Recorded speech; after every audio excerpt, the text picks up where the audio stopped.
Uh, Mouse. This is if you have a mouse. Unfortunately, I do not. So yeah. Trackpad. This is what I use. Now these in my normal account, I like to change these up a lot. Over here, I like to put this at 3 fingers. Again, you could just change this whatever you want. So if you have different pages, you could use 2 fingers or 3 fingers to scroll, or you could have it for either one to scroll between left and right. Like I could show you here, for example.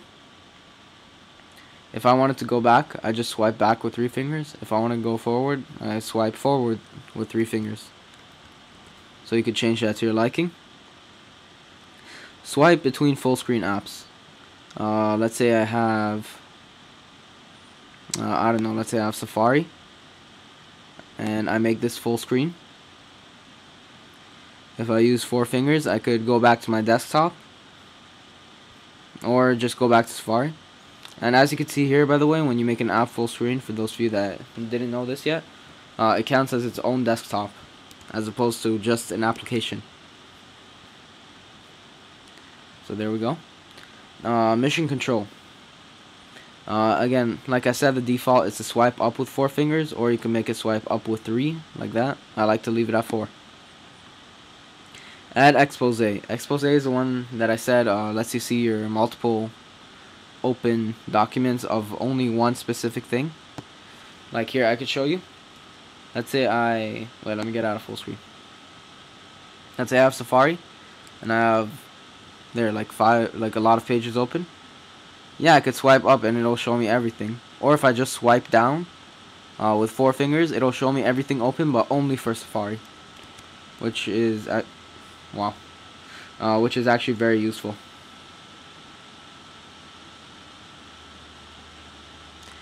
Okay, Launchpad. This is what I showed you, the iPhone style list of applications. You can make it pinch with thumb and 3 fingers,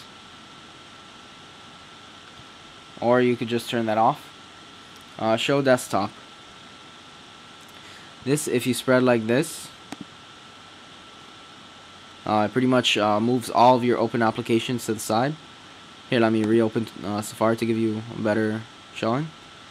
If I just go like that, as you can see on the sides, everything goes there. For scroll and zoom, scroll direction. Natural is like the iPhone. So if you scroll up, it'll go down. If you scroll down, it'll go up. It's like you're physically touching the paper or whatever. I don't like that. I like it where if you scroll down, you go down. If you scroll up, you go up. But again, everyone has different likes and tastes. Zoom in or out with 2 fingers. This pretty much is very self-explanatory, just like the iPhone. You could zoom in or out with 2 fingers. Smart zoom. This is like the same thing on the iPhone. When you double tap, over here, if you double tap with 2 fingers, it'll zoom in to a set amount. Rotate. Again, just like the iPhone. Most of these are pretty much like, it's like having an iPhone as your trackpad. As you can see over here in the display, it'll rotate if you rotate 2 fingers. And then right here, point and click. Tap to click. This will make it so you could either click, as you could hear right there, or if I choose this, all I have to do is tap, like right here, which is a lot easier, so I just like to keep that on. Secondary click. By secondary click, for those of you that don't know, it means right click. You could have it to mean you just click in the bottom left corner, as you can see right there. You can make it bottom right corner, or my favorite, just click or tap with 2 fingers, which I find this the most convenient because you don't have to be anywhere specifically on your trackpad. Now look up. This this pretty much, if you have a document, let's open up Safari again.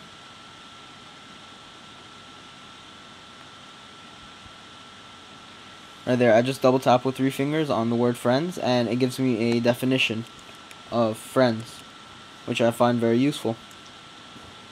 3-finger drag. This, if you open it and your mouse is at the top over here, you could use 3 fingers to drag this around however you want. And over your tracking speed, you can make this anywhere you want, from slow, which is actually very slow, to fast, which, like, if you barely touch trackpad, you could pretty much go across the entire screen. I keep it at around here, which is what I believe is a reasonable speed. Now let's go back. Print and scan. This should be very self-explanatory. If you have a printer, this pretty much just lets you configure your printer. Sound. This lets you change your sound and alert volume. Like, let's say you want an alert. You can make it that. You can make it that. Make that. You can make it whatever sound you want out of all of these. For an alert, I recommend funk, because I don't know, that's just what I like. For output, this is your speakers, or this pretty much you never really need to mess around with, unless you're, let's say, hosting a party and you connect like an expensive surround system to it. This you could tell it so it'll play music out of the surround system as opposed to just the normal speakers. And input, this as you can see right here, as it's tracking my voice, has an internal microphone, just like most Macs do.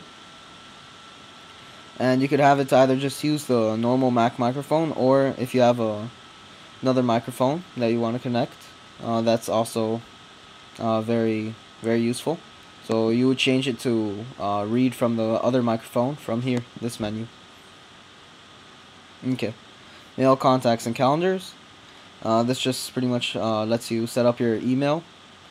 You can add an account, as you can see right here with the little plus.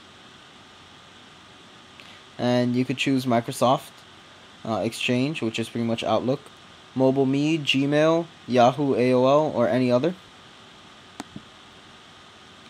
Mobile Me. This is, you could sync your Mac or PC, which, I mean, you're going to use a Mac, so pretty much Mac, with your iPhone, iPad, and or iTouch. So, and pretty much just wirelessly transfer files between them, or be able to tell where they are in case you lose them. Now network. Over here shows me I'm connected to Wi-Fi. I could also connect it to my phone by Ethernet or by Bluetooth, but I'm connected by Wi-Fi, and that's my router. Bluetooth. So yeah, this you could connect it by you could connect this to another Mac, to your TV, certain TVs, to your phone, anything, by Bluetooth. Sharing. This just lets you pretty much share. Internet sharing, Bluetooth sharing, anything. System, users and group. Change around your users and groups. Parental controls, very self-explanatory. Add parental controls like timers, stuff like that. Date and time. Lets you change the date and time. Software update. This will check for software updates. Speech. You could have this for for text to speech. You could choose your different voices. Time machine. This, if you have a time machine device, which you could buy from Apple, this pretty much just lets you back up your hard drive onto there. So let's say anything should ever go wrong, you could just reload your hard drive how it was when you updated that. Startup disk. This lets you choose what you want to use to start your computer, which right here I only have Mac, but let's say you also installed Windows through Boot Camp, you could have it to always boot into Windows first. These I just downloaded, so you won't have these. And that's pretty much it for the basics. I'll try to come out with new videos every week, so subscribe if you want that. And also, let me know what you guys think of this. Rate, comment, subscribe. Do that new reaction thing where it's like funny, ouch, what, incredible.